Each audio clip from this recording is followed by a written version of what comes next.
Hello everyone, welcome to Chetan Bharat learning and welcome to our series CDS preparation through MCQs। तो हम history के MCQs कर रहे थे। आज हम extremist phase of Indian national Congress के कंटेक्स्ट में MCQs देखेंगे। तो फर्स्ट क्वेश्चन देखते हैं हमारा आज का क्या है। Who was associated with the formation of Deccan education society. Deccan education society के साथ कौन से नेशनलिस्ट लीडर का नाम एसोसिएट किया जाता है? जस्टिस MG रानडे, फिरोज शाह मेहता, बाल गंगाधर तिलक या Swami Dayanand Saraswati. What should be the right answer? तो करेक्ट आंसर है इसका बाल गंगाधर तिलक, जिनकी फेमस स्टेटमेंट है Swaraj is my birth right and I shall have it. One of the important extremist leaders, Maharashtra वाले रीजन से, लाल बाल पाल ट्रायो का हिस्सा। Second question, who was the president of 1905 Banaras session of Indian national Congress? ये एक्सट्रीमिस्ट की जो सबसे बड़ी मूवमेंट थी, स्वदेशी मूवमेंट, उस मूवमेंट के हाइट पे 1905 में पार्टीशन ऑफ बंगाल होती है। पार्टीशन ऑफ बंगाल के रिस्पॉन्स में एंटी पार्टीशन एंड स्वदेशी मूवमेंट स्टार्ट होती है। उस टाइम पे ये सेशन ऑर्गेनाइज किया जाता है दिसंबर 1905 बनारस में। इसके प्रेसिडेंट कौन थे? MK गांधी, गोपाल कृष्ण गोखले, बाल गंगाधर तिलक या दादा भाई नौरोजी। करेक्ट आंसर क्या है इसका? गेस करें।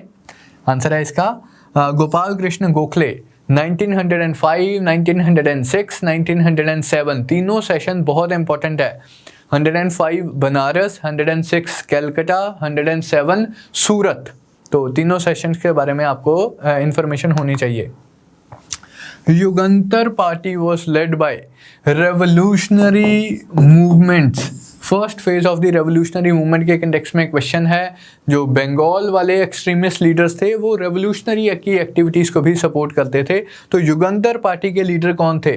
जतेंद्र नाथ मुखर्जी, सचिन सान्याल, राश बिहारी बोस या सुभाष चंद्र बोस। इनमें से which of the following leaders was the leader of the Yugantar party? तो करेक्ट आंसर है इसका जतिन मुखर्जी। इन्हें बाघ जतिन भी बोला जाता था। His title was बाघ जतिन या जतिन मुखर्जी बोला जाता था। जितेंद्र नाथ मुखर्जी इनका पूरा नाम था। ओरिजिनली ये जो युगंतर पार्टी थी, यहाँ औरबिंदो घोष एंड वीरेंद्र कुमार घोष ये इंस्पायरिंग फिगर्स थे इस पार्टी के। तो वीरेंद्र कुमार घोष, प्रफुल्ल चाकी, देन खुदीराम बोस, ये इंपॉर्टेंट मेंबर्स थे युगंतर पार्टी के। युगंतर ब्रांच ऑफ अनुशीलन समिति के, एक सीक्रेट रेवोल्यूशनरी ऑर्गेनाइजेशन थी अनुशीलन समिति बंगाल में, उसका एक ग्रुप था युगंतर पार्टी। तो ये जब औरबिंदो घोष, वीरेंद्र कुमार घोष ये पॉलिटिक्स से विड्रॉ कर लेते हैं, उसके बाद लीडरशिप आती है इनके पास, बाघ Jatin. Who among the following first used Swaraj in its political sense? ये जो स्वराज वर्ड है इसे political sense में सबसे पहले कौन यूज करता है? Otherwise Swami Dayanand was the first to use Swaraj in the modern context। लेकिन क्वेश्चन है हमें कि इन दी पोलिटिकल सेंस ये वर्ड सबसे पहले किसने यूज किया है? Further and accepted Hindi as the national language of India. Raja Ram Mohan Roy, Swami Vivekananda, Mahatma Gandhi या बाल गंगाधर तिलक। करेक्ट आंसर है इसका Bal Gangadhar Tilak. Next, Indian Muslims in general were not attracted to the extremist movement because of why Indian Muslims were not participating in heavy numbers in the extremist nationalist movement. Options देखते हैं। Influence of sir Syed Ahmed Khan, anti Muslim attitude of extremist leaders, indifference is shown to the Muslim aspirations या extremist policy of harping on the Hindu past. अब अगर आप options को ध्यान से पढ़ो तो सारी ऑप्शंस ही अप्रोप्रिएट सी लग रही हैं, बिल्कुल ठीक बात है। लेकिन ये तो वो 1 only, 2 only, 1 and 2 only types का क्वेश्चन भी नहीं है। अब इस क्वेश्चन में हमने क्या करना है? मोस्ट अप्रोप्रिएट ऑप्शन चूज करनी है। इवन दो मतलब किसी ना किसी फॉर्म में आप हर ऑप्शन को रिलेट कर सकते हो इस चीज़ के साथ, लेकिन अब क्योंकि ये ओनली 1 ऑप्शन करेक्ट टाइप का क्वेश्चन है तो आपको इनमें से कोई एक ऑप्शन चूज करनी है जो सबसे ज़्यादा अप्रोप्रिएट होगी, आप उसे चूज करोगे। ऐसा नहीं है कि बाकी आउटराइटली गलत हैं, बाकी भी थोड़ा थोड़ा रिलेट कर सकते हैं हम, लेकिन जो सबसे ज़्यादा अप्रोप्रिएट है हमें वो चूज करनी है। देखो ऑप्शंस को ध्यान से पढ़ो एंड सोचो कौन सी इसका आंसर हो सकती है। तो इसका करेक्ट आंसर है D, extremist policy of harping on Hindu past. Extremist leaders बाल गंगाधर तिलक, लाला लाजपत राय, बिपिन चंद्रपाल, अरबिंदो घोष, यूजुअली ये जो लीडर्स हैं ये थोड़ी रिलीजियस टर्मिनोलॉजीज़ का इस्तेमाल करते थे। जैसे बाल गंगाधर तिलक, आप सबको पता है कि उन्होंने गणपति शिवाजी फेस्टिवल्स को रिवाइव किया। ये हिंदू पास्ट से इंस्पिरेशन लेते थे एंड उसी पास्ट को रीलिव करने की बातें करते थे। उन्हीं बातों से, उन्हीं रिलीजियस ईडियम से लोगों को इंस्पायर करने की कोशिश करते थे। उससे थोड़े मुस्लिम्स पुश ऑफ से हो गए कि यार ये तो हिंदू पास्ट को रिक्रिएट करने की बातें की जा रही है, इसलिए बहुत ज़्यादा पार्टिसिपेशन नहीं देखने को मिलती है मुस्लिम्स की एक्सट्रीमिस्ट मूवमेंट के दौरान। तो D is the most appropriate option. Again मैं एम्फेसाइज कर रहा हूँ, ये मोस्ट अप्रोप्रिएट है। ऐसा नहीं है कि बाकी तीनों का कोई लेना देना ही नहीं है, बाकी तीनों भी कुछ ना कुछ तरीके से रिलेट कर रही हैं इस एस्पेक्ट से। Abhinav Bharat, a secret society of revolutionaries was organized by Khudiram Bose, V D. Savarkar, Prafulla Chaki, Bhagat Singh. जैसे बंगाल में अनुशीलन समिति थी, उसी तरह से महाराष्ट्र वाले रीजन में अभिनव भारत ऑर्गेनाइजेशन थी। ये ऑर्गेनाइजेशन ऑर्गेनाइज की थी वी.डी. सावरकर ने। ओरिजिनली ऑर्गेनाइजेशन थी मित्र मेला, ये 1899 के अराउंड बनी थी एंड देन 1904 के around this Mitra Mela was reorganized into Abhinav Bharat by V D. Savarkar.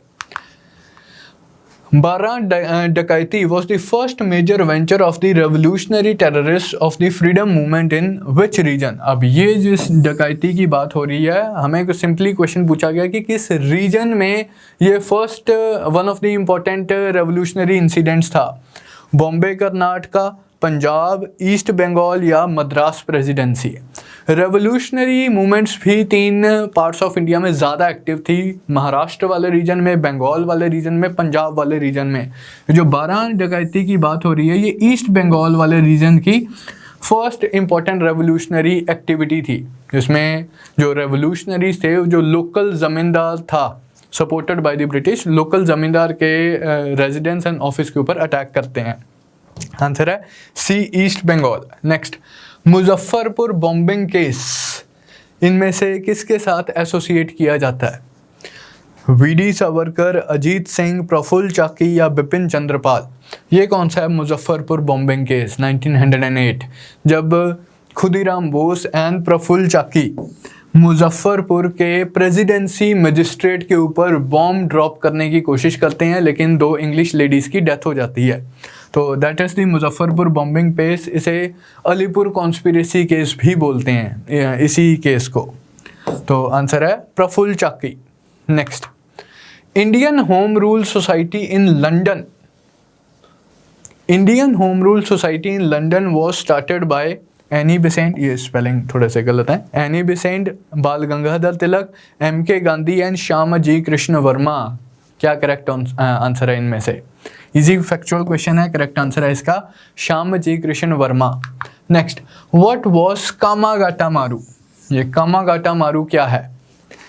A political party based in Taiwan, peasant communist leader of China, a naval ship voyage of Canada या a Chinese village where Mao Zedong began his long march. क्या है कामागाटा मारू? Correct answer है इसका सी। ये एक Japanese ship थी जो बाबा गुरदत्त सिंह लीज पे लेते हैं ताकि इंडियंस को कनाडा भेजा जा सके। वो इंडियंस, मतलब ब्रिटिश को रिपोर्ट मिली कि जिन इंडियंस को, बेसिकली पंजाबीज़ को ये इंडिया से कनाडा लेके जाना चाहते हैं, ये वो पंजाबीज़ हैं जो रेवोल्यूशनरी थॉट के साथ बहुत ज़्यादा इंस्पायर्ड हैं, जो इंडिया में गद्र करना चाहते हैं। यूएस में ऑलरेडी गद्र पार्टी बन चुकी थी, तो जो एक्सट्रीमिस्ट विचारधारा के इंडियंस थे उन्हें ये कनाडा लेके जाना चाहते थे। ऐसी इनपुट्स मिलती हैं ब्रिटिश गवर्नमेंट को, तो वो इस शिप को, Canadian authorities again in the under the control of British ही होती हैं, तो कैनेडियन अथॉरिटीज़ कामागाटा मारू को वैंकूवर हार्बर में एंटर ही नहीं करने देते, उन्हें लोगों को डिसएम्बार्क ही नहीं करने देते, वैसे के वैसे ही उन्हें वापस भेज देते हैं। तो इंडिया में जब इस शिप की वापसी होती है तो काफ़ी वायलेंट इंसिडेंट सा होता है। So hence the importance of this event Komagata Maru. तो क्या है? Ship on the voyage of Canada. तो ये थे हमारे आज के 10 questions. I hope this session was informative to you people. मैं हमेशा से आपको बता रहा हूँ कि अगर हम एग्ज़ाम में अच्छा परफॉर्म करना चाहते हैं तो हमें ज़्यादा से ज़्यादा MCQ प्रैक्टिस करनी चाहिए। हर बार हम ये आपके साथ MCQs, कुछ MCQs, हम लिमिटेड MCQs आपके साथ डिस्कस कर रहे हैं ताकि आपको इंस्पायर कर सकें कि अगर हम और ज़्यादा MCQ प्रैक्टिस करेंगे तो हमारी एग्ज़ाम में परफॉर्मेंस बहुत अच्छी होगी, बहुत इम्प्रूव करेगी। तो पढ़ाई अपनी जगह पर है, उसकी practice in the form of mock test या in the form of MCQ practice is very very important अगर आप अपने मार्क्स को इम्प्रूव करना चाहते हो, कट ऑफ क्लियर करना चाहते हैं। तो with that I will sign off and I wish you all the best for your exam. That's all from my side. जय हिंद।